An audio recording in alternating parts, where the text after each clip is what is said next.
আজ পর্যন্ত যত ভর্তা খেয়েছি এর থেকে এত মজার ভর্তা আমি মনে হয় এই প্রথম খেয়েছি। কুমড়ো পাতার ভর্তা এত বেশি মজার, একবার খেলে মুখে স্বাদ লেগে থাকবে 7 দিন পর্যন্ত। গরম ভাত আর সাথে কুমড়ো পাতার ভর্তা, সুগন্ধি লেবু আর বোম্বাই মরিচ একসাথে মেখে যদি একবার খান, যাদের মুখের রুচি নেই রুচি তো ফিরে আসবেই। আর 2 প্লেট ভাত এই ভর্তা দিয়েই খেয়ে ফেলতে পারবেন। জীবনে প্রথম আমি এই কুমড়ো পাতার ভর্তাটা খেয়েছি, বিশ্বাস করেন এত বেশি মজার, মনে হচ্ছে যেন প্রতিদিনই তৈরি করে খাই। আর বলতে বলতেও আমার জিভে পানি চলে আসছে। আপনারা কিন্তু এই ভর্তাটা বানাতে একদমই মিস করবেন না। এখানে আমি কচি কচি কুমড়ো পাতা নিয়েছি, আর দেখে আপনারা বুঝতে পাচ্ছেন যে পাতাগুলো কতটা কচি। আর প্রত্যেকটা পাতা আমি খুব ভালোভাবে বেছে তারপরে ধুয়ে নিয়েছি। তারপরে এখন একটা কেচি দিয়ে পাতাগুলো ছোট ছোট করে কেটে নিব। চাইলে আপনারা কিন্তু বটি দিয়েও এটা কেটে নিতে পারেন। এই যে আমি ছোট ছোট করে কেটে নিচ্ছি, যেহেতু এই ভর্তাটা আমি হাতে তৈরি করব সেজন্য একটু ছোট করে কেটে নিচ্ছি। যদি আপনারা পাটায় বেটে নেন তাহলে কাটার কোনো দরকার নেই, আস্তটাই কিন্তু সিদ্ধ করে তারপরে ভর্তা বেটে নিতে পারবেন। তবে আমি আজকে এই ভর্তাটা যেই পদ্ধতিতে তৈরি করে দেখাবো, এভাবে যদি আপনারা তৈরি করেন তাহলে ভাত বেশি করে রান্না করতে কিন্তু ভুলবেন না, তা না হলে আফসোস থাকবে। এই ভর্তাটা খেতে এত বেশি মজার। সবগুলো পাতা আমি ঠিক এভাবে ছোট ছোট করে কেটে নিচ্ছি। ঝটপট যদি ভর্তাটা তৈরি করতে চান আমার মতো, তাহলে এভাবে একটু কেটে নেবেন, তাহলে ভর্তাটা খুব তাড়াতাড়ি বাটা হয়ে যায়। সবগুলো পাতা আমি কেটে নিয়েছি, তারপরে লবণ দিয়ে সিদ্ধ করতে চুলায় বসিয়ে দিয়েছি। আর এখানে কোনো পানি দিব না, লবণ দেওয়ার কারণে এমনিতেই শাকটা খুব তাড়াতাড়ি সিদ্ধ হয়ে যাবে। দেখতেই পাচ্ছেন আমি কিন্তু পানি দেইনি, তাও শাক থেকে কিন্তু পানি বের হয়েছে। এখন এটাকে একদমই শুকিয়ে ফেলবো। ভালোভাবে শাকটা সিদ্ধ করে নেবেন। অনেক রকমের পাতা দিয়ে কিন্তু আমার চ্যানেলে ভর্তার রেসিপি আছে, তবে এই প্রথম আমি কুমড়ো শাকের ভর্তাটা তৈরি করেছি। আর এটা এত বেশি মজার, জাস্ট অসাধারণ। শাকটা সিদ্ধ হয়ে গেছে, সাইডে নামিয়ে রাখবো। তারপরে এখানে একটা প্যানে আমি সরিষার তেল দিয়েছি আর বড় সাইজের 1 পিস রুই মাছ দিয়েছি। মাছটাকে হলুদ মরিচ লবণ দিয়ে মেখে নিয়েছি। আর একটা সাইডে কাঁচামরিচ পেঁয়াজ রসুনটাও দিয়ে দিচ্ছি। এক পাশে মাছটা ভাজা হতে থাকবে আর এক পাশে কাঁচামরিচ রসুনটাও ভাজা হবে। উল্টে পাল্টে একটু লাল করে ভেজে নিব। আর মাছটাকে কিন্তু অনেক বেশি মুচমুচা করে ভেজে নিব, এর ফলে ভর্তাটা খেতে বেশি ভালো লাগবে। চেষ্টা করবেন মাছটাকে মুচমুচা করে ভেজে নিতে।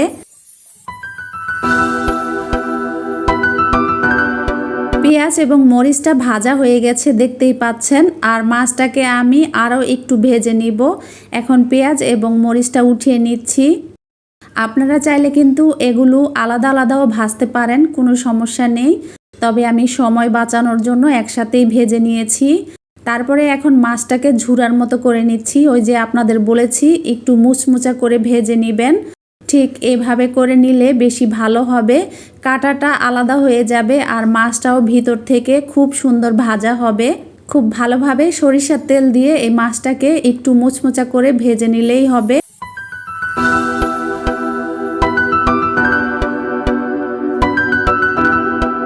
আপনারা যারা এতক্ষণ পর্যন্ত আমার সাথেই ছিলেন আর একটা লাইক দিতে ভুলে গিয়েছেন, প্লিজ একটা লাইক দিয়ে দিবেন। আপনার একটা লাইক আমার জন্য অনেক বেশি মূল্যবান, আরও অনেকের কাছে আমার এই ভিডিওটি পৌঁছে দিতে সাহায্য করবে। মাছটা ভাজা হয়ে গেছে, নামিয়ে ঠান্ডা করে তারপরে ভর্তাটা বানাতে চলে এসেছি। প্রথমে পেঁয়াজ রসুন কাঁচামরিচ এবং লবণটা একটু মিহি করে নিচ্ছি। আর এখানে আমি শুকনো মরিচটা ভাজা দেখাইনি, অফ ক্যামেরায় শুকনো মরিচটা ভেজে তারপরে হাত দিয়ে এমন ডলে তারপরে গুঁড়ো করে নিয়েছি। এখন এই সব কিছু একসাথে একটু হালকা করে মিহি করে দিব। একদমই মিহি করার দরকার নেই, হালকা একটু আধা বাটা করে নিলে বেশি ভালো হয় ভর্তাটা। আর বাটনা দিয়ে ভর্তা তৈরি করলে ভর্তার স্বাদ দ্বিগুণ বেড়ে যায়, এত বেশি মজা হয়। আর অল্প সময়ে কিন্তু এই ভর্তাটা তৈরি করা হয়ে যায়।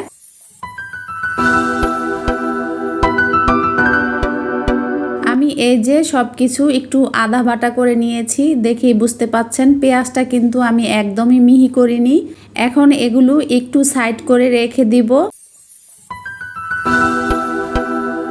আমার চ্যানেলে অলরেডি অনেকগুলো শাকের ভর্তার রেসিপি দেওয়া আছে, তবে আজকের এই ভর্তাটা একদমই ভিন্ন স্বাদের তৈরি করেছি। আর এটা খেতেও এত বেশি মজার হয়েছে, আপনারা ট্রাই না করলে বিশ্বাসই করবেন না।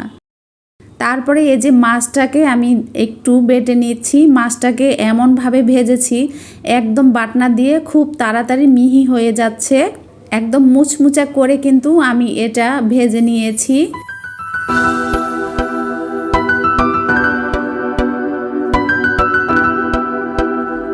মাছটাকেও আমি মিহি করে নিয়েছি, এখন এটাও একটু সাইডে রেখে দিব।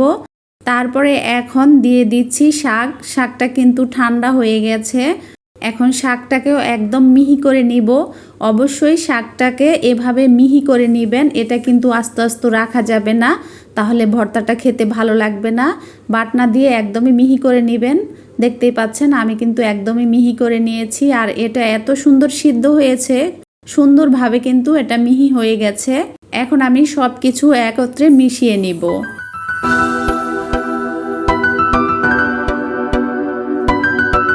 তারপরে এখন কিছুটা ধনিয়া পাতা কুচি দিয়ে দিচ্ছি। আমার ধনিয়া পাতা কুচিটা ভর্তায় না দিলে ভালোই লাগে না। এই পর্যায়ে দিয়ে হালকা করে আবারও একটু বেটে দিচ্ছি, যাতে করে শাকের সাথে খুব সুন্দরভাবে মিশে যায়। খুব ভালোভাবে এই যে আমি মিহি করে নিয়েছি। এখন দিয়ে দিব সরিষার তেল। এখানে সরিষার তেলটা একটু বেশি করে দিবেন, তাহলে ভর্তাটা খেতে বেশি ভালো লাগবে।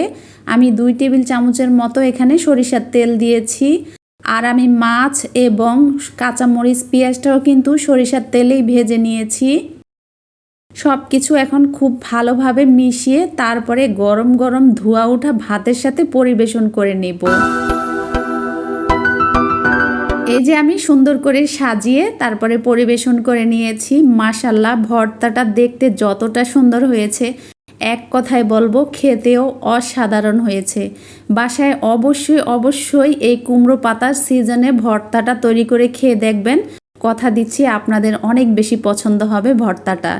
এখন আমি গরম ভাতের সাথে তারপরে সুগন্ধি লেবু এবং কুমড়ো পাতার ভর্তা আর পাশে সুগন্ধি বোম্বাই মরিচ পরিবেশন করে নিয়েছি। জানি তো আমার খাওয়া দেখে আপনাদেরও খেতে ইচ্ছে করছে, তাহলে দেরি কিসের, চলে আসুন আমার সাথে শেয়ার করবেন। আর এমন মজার মজার আরও ভর্তার রেসিপি দেখতে হলে সুন্দর একটা কমেন্ট করতে হবে, যাতে করে আপনাদের কমেন্ট দেখে আমারও ইচ্ছে হয় আবারও নতুন নতুন ভর্তার রেসিপি আপনাদের সাথে শেয়ার করি। কি জিভে পানি চলে আসছে না? জানি তো। আমি তো খেতে খেতে বিদায় নিচ্ছি। আপনারা বাসায় তৈরি করে অবশ্যই খেয়ে আমাকে জানাবেন।